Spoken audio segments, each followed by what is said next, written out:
It started back it was August of 2012 when my stepdaughter found out she was pregnant, and we went along for a scan, and she thought she was going to be about 7-8 weeks pregnant. When we got there, showed she was 18 weeks pregnant and there was a problem with the baby. So then we were seen very regularly, sort of weekly, every 2 weeks for scans.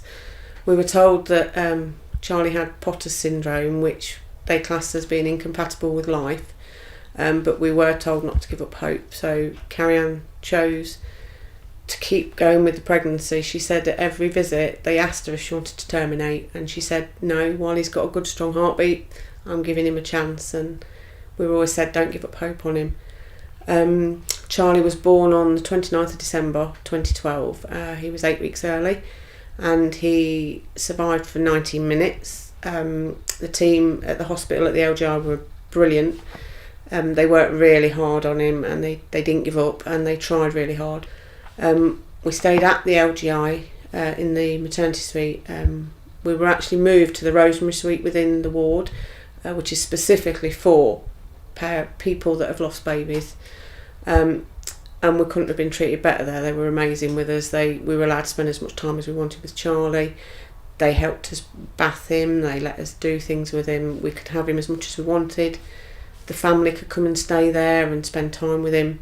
And we stayed with him until New Year's Eve when we came home.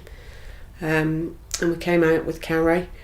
But we describe it as soon as we left the hospital, it was as if we'd suddenly disappeared off the face of the earth as far as the services were involved. We had 2 midwife visits when Carrie got home, but after that she had no further visits from a midwife, although her body was still going through the same things as any mum who's just had a baby. So she really did need that midwife input. Just because she hadn't got Charlie there didn't mean she wasn't going through it.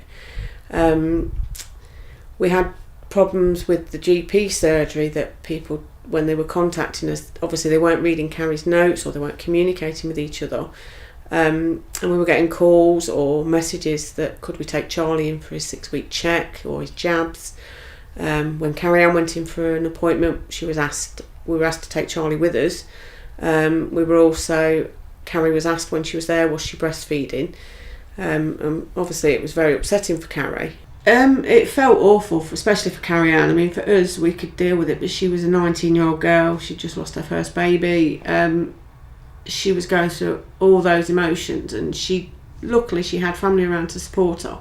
If she'd have been on her own or had no access to the internet or didn't know where to find information, I don't know how she'd have coped. But because she had us there to help her, it made it a little bit easier, and we could find information. We knew what to do. We knew to look on the internet and where to go. But there should be that communication from the hospital. As soon as that patient is discharged, there should be some system where it's flagged up, that it lets the GP know, the midwife know, this lady's coming home, she's had the baby's not alive, you need to get in touch with this lady, she needs support, this family needs support, and that should happen automatically, I think.